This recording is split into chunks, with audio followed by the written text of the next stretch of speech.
Hello, again, I'm Dr. Maury Pressman, author of Living in the Supermind, and I would like to show you the cover of this book for a reason. This book really sits on top of my own journey, which really wouldn't make very much difference to you, except that inside of ourselves we are all very much alike. And what's happened to me is not so different from what can happen to you in terms of getting to know yourself, in terms of getting to find out what's holding you back, in terms of letting yourself grow yourself. Because, as I said the last time, we all carry within ourselves a super mind. Super meaning higher than.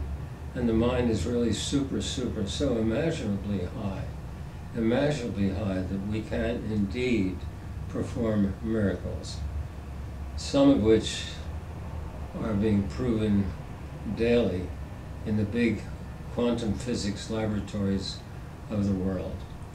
Anyhow, you, we, I, friends, all contain a supermind, and I would like to help you to find it within yourselves.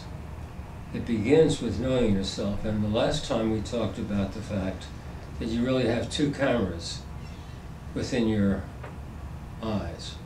One is looking out, just like the one that's looking out at me right now, and the other is looking within, meaning inside of yourself, meaning in terms of how you feel about yourself, meaning in terms of how you think about yourself, meaning in terms of the smallest feelings and the largest feelings you have. As we said the last time, we're taught, sort of, to ignore those inside feelings, and yet that's where the great power lies. A power which is every day again being proven by quantum physics. I won't go into quantum physics, but I'll tell you that it is being proven that we can see across the country with our inner eyes, the technique which is being used by our military and by the Russian military. We can move things with our minds. We can change the healing of our body, even the shape of our body, with our minds and how our minds think. All of these things indicate that we have not only a mind, but a super mind. Today, I'd really like to talk about what's keeping you, what's keeping us from finding it. And it is, above all, the fact that we're taught to keep that camera looking outside. I've been just told to smile, so I will, and I'll be thankful for it, and I'll ask for the reminder again.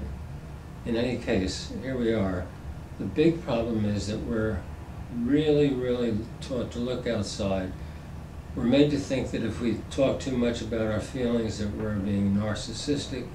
If we talk too much about our feelings or express ourselves, we're being funny, flaky, strange. But the more you can become aware of your feelings, the more you can know what's holding you back. So let me give you an example from my patients.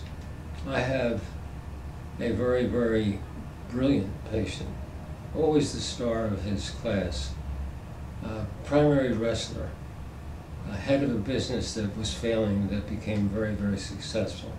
He started another, became successful again and again and again. The man of true genius. He's got a good heart, but it's never enough. He's always feeling as if he's to blame for something. He's always feeling as if he's failed. He's always ready to criticize himself. This is something implanted in him by his early education, meaning how his father, who loved him, treated him. His father expected more and more of him. It was never enough. So there was built into him this feeling of, I haven't done enough, I failed again. It's not that the feeling was there, it's that it was hidden from him because, in fact, it was so opposite of the facts of who he is. He is this great achiever. He is this person that people really like, more than like, love. He is this person that accomplishes so much and does it for other people. All of these things are great things, but he has the feeling of, I'm not enough, I didn't do enough, they're going to criticize me. And it's all there because it's been kept hidden by a shield called a defense, keeping it locked up inside. In psychotherapy, we turn the camera inside, have people look at those things that are there in the way of talents and that are there in the way of obstructions, things that hold us back. He was not aware of how silly and how powerful this sense of self-criticism is. But the more we could shed light on it, and it comes from introspection, and it doesn't require a psychiatrist, although a psychotherapist can help.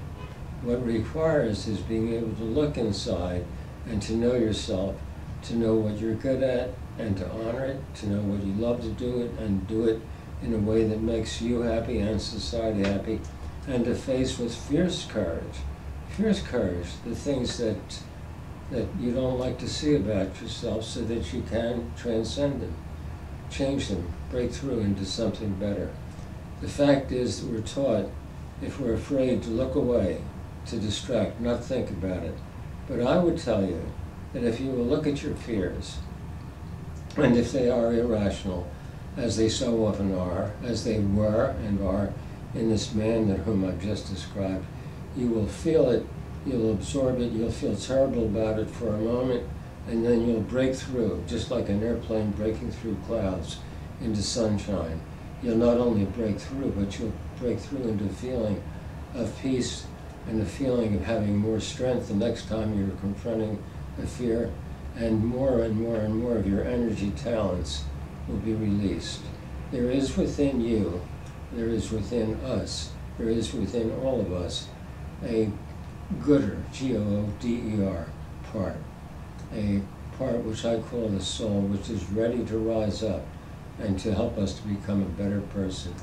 The more we watch and know those things which are holding us back. So, there you go. That's the beginning of knowing about the super and super mind that you carry. It begins with turning your eyes inward. It begins with taking time to know yourself. It takes time.